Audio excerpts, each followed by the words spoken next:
So the Razer Blade 15 is a laptop that we all know that is thin and light and very powerful, but we'll have to take a deeper look to see how it stacks up against brands such as MSI.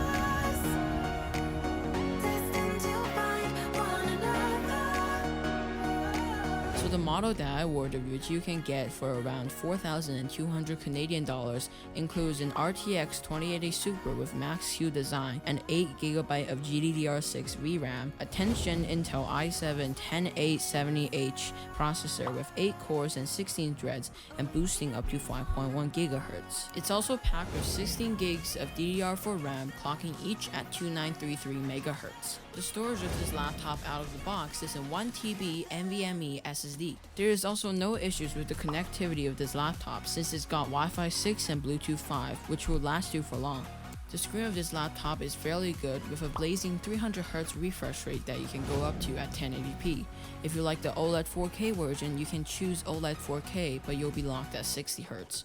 Now we'll go into the review of this laptop. If you guys just want to see a particular part of this laptop, you could go into the comment and check out time snaps. Be sure to subscribe and like if you want to see me doing more tech reviews because it really helps me. So without further ado, let's get into the laptop. Now in Synapse 3, you can adjust the laptop's lighting, the performance, and also each key. You can also disable NVIDIA Optimus if you do not like that feature. I personally disabled Optimus since the display capture tool in OBS will not capture the screen on NVENC with Optimus, since the screen is usually running on integrated graphics except when gaming. An easy way to fix this is to connect to an external monitor and you can still enable Optimus, but I do not have an external monitor, so I decided to close it. The blazing fast 300Hz screen is one of the fastest screen I've ever seen in 1080p. With its staring 300Hz number and the factory calibrated colors, it makes a great screen for a gaming laptop. If you are a creator though, I would definitely recommend you check out the 4K OLED version of this computer,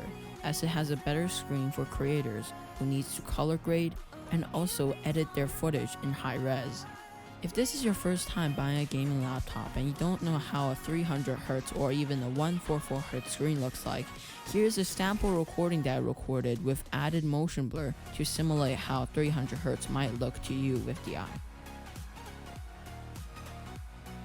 If you need more information about high refresh rate screens, you can check out Blur Busters. I've left the link for Blur Busters in the description below. Additionally, you can watch Linus Drop Tips or Gerard's Tech to learn about more. The speakers of this laptop is just about average, but okay enough for a gaming laptop. It does support 3D audio playback, which makes 3D audio possible with your laptop speaker if you do not have a headphone. The trackpad and keyboard is also decent for this computer as well. The trackpad is a large glass trackpad, making it comfortable to swing your fingers around. But on the keyboard side of the things, if you're like a tactile guy or if you like tactile keyboards more with a higher travel distance, this is not the keyboard for you. This keyboard is different from what other gaming laptops have to offer in the market, so you have to know if you like this style or not. I found this keyboard to be extremely similar to the Max Magic keyboard but with a longer travel distance. If you do not agree with that statement, you can leave a comment below of what you think Razer Blade's keyboard feels like.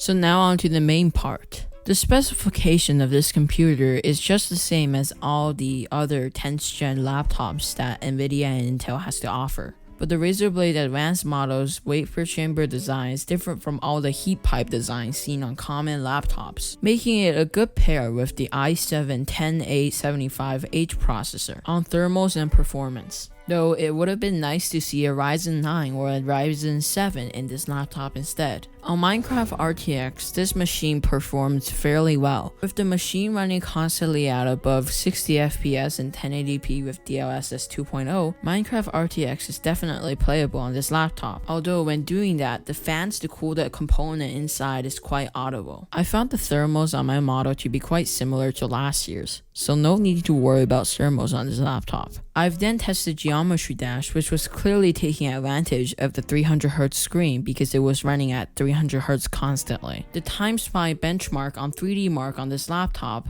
had around the same score as last year's model, with a slight bump in performance than last year's 2080 mobile variant. If you like to email, especially with the app called Salad on this laptop, I will not recommend the laptop at this time, and since Salad does not support the 2080 Super Max Q. Valorant was also ran with the Blade 15, and it ran constantly at 300Hz, so it took advantage of the 300Hz for competitive gameplay.